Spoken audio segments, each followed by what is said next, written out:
নমস্কাৰ মই গীতাঞ্জলি শৰ্মা পুনৰ এটা নতুন ভিডিঅ' লৈ আহিছো আপোনাৰ মনত যদি কিবা দুখ আছে যদি আপুনি নিজৰ হৈতে আবেগিক যুঁজ এখনেৰে যুঁজ দি আছে তেতিয়াহলে আপুনি আপোনাৰ দুখৰ কথা আপোনাৰ মনৰ কথা সেই যুঁজখনৰ কথা এই তিনিগৰাকী ব্যক্তিৰ লগত কেতিয়াও আলোচনা নকৰিব কোন সেই তিনিগৰাকী ব্যক্তি আজিৰ এই ভিডিঅ'টোত অত্যন্ত গুৰুত্বপূৰ্ণ কথা এটা আলোচনা কৰিম তেন্তে আহক পলম নকৰাকে ভিডিঅ'টো ষ্টাৰ্ট কৰো প্ৰথম গৰাকী ব্যক্তি যাৰ আগত আপোনাৰ নিজৰ মনৰ কথা আপোনাৰ দুখৰ কথা খুলি প্ৰকাশ কৰিব নালাগে সেইজন কোন জানেনে যিজনে আপোনাক খুব সৰু অনুভৱ কৰায় যিজনে আপোনাৰ মহত্বৰ অনাদৰ কৰে এটা উদাহৰণ দিও তেতিয়া ভালকে বুজি পাব আপোনালোকে আপুনি কব যে আপোনাৰ আজি খুব অশান্ত অনুভৱ হৈ আছে আপোনাৰ মনটো ভাল নহয় কিবা এটা ভয় লাগি আছে তেতিয়া সেই মানুহজনে কি উত্তৰ দিব জানে মানুহজনে কব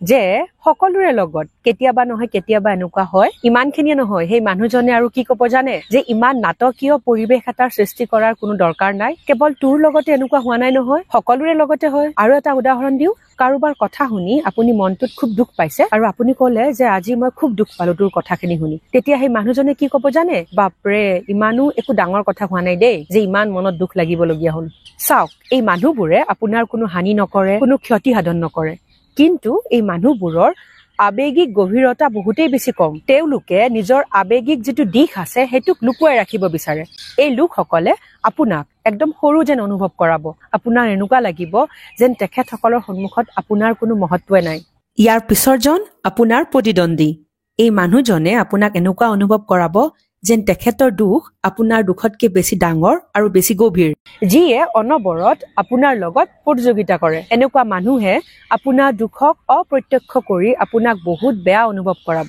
ধৰি লওক আপুনি সেই মানুহজনক নিজৰ মনৰ কথা নিজৰ দুখৰ কথা খুলি প্ৰকাশ কৰিব বিচাৰিছে আপুনি কলে যে আজি দিনটো বহুতেই বেয়া গ'ল মোৰ এনেকুৱা প্ৰবলেম হল এটসেট্ৰা এটসেট্ৰা এতিয়া মানুহজনে কব তোৰ লগত একোৱে হোৱা নাই মোৰ লগত কি হৈছে জানো নিজৰ কাহিনী আৰম্ভ এনেকুৱা মানুহক নিজৰ সংঘৰ্ষৰ কথা খুলি প্ৰকাশ কৰিব মন যাব জানো যিজনে অনবৰত আপোনাৰ লগত প্ৰতিদ্বন্দ্বিতা কৰে ইয়াৰ পিছত সেই তৃতীয় গৰাকী ব্যক্তি যাৰ আগত নিজৰ মনৰ কথা কেতিয়াও মানে ভুলতেও তেওঁৰ আগত মনৰ কথা প্ৰকাশ কৰিব নালাগে কোন জানেনে সেইজন হল ৰটনা কৰি ফুৰা মানুহ বহুতেই বেছি ডেঞ্জাৰাছ ৰটনা কৰা মানে বুজি পাইছে সেইজন মানুহ যিজনে বেলেগৰ দুৰ্নাম বেলেগৰ বিষয়ে আন সকলোৰে আগত কৈ ফুৰে সেই মানুহজনে এনেকুৱা অভিনয় কৰিব যেন তেখেত বহুতেই বেছি দয়ালু তেখেত আপোনাৰ কথা শুনিবলৈ একদমেই ব্যগ্ৰ আৰু তেখেতৰ আপোনাৰ প্ৰতি আছে এটা মধুৰ আবেগপূৰ্ণ অনুভূতি কিন্তু পিছত আপুনি যে মন খুলি কথাখিনি প্ৰকাশ কৰিলে তেখেতৰ আগত তেখেতৰ কাৰণে সেই কথাখিনি হৈ পৰিব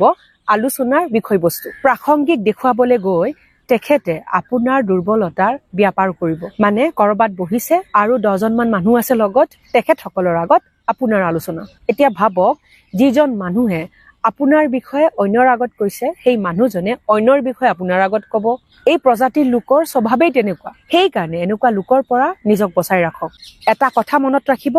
আপোনাৰ জীৱনত হয়তো বহুতো লোক আছে কিন্তু সকলো লোক আপোনাৰ দুৰ্বলতা আপোনাৰ মনৰ কথা শুনাৰ বাবে যোগ্য নহয় আপোনাৰ মনৰ পৃথিৱীখনলৈকে সকলোকে যে আহিব দিবই লাগিব তাৰ কোনো বাধ্যকতা নাই কেৱল সেই লোকসকলৰ লগত নিজৰ মনৰ কথা খুলি প্ৰকাশ কৰক যাৰ লগত আপুনি সুৰক্ষিত অনুভৱ কৰে যাৰ সঁচা অৰ্থত আছে কৰুণাৰ ভাৱ আৰু যিয়ে আপোনাক সন্মান কৰে তেন্তে আজিলৈ আহিছো এটা নতুন ভিডিঅ' লৈ আপোনালোকৰ মাজলৈ পুনৰ আহিম stay happy and stay healthy love you all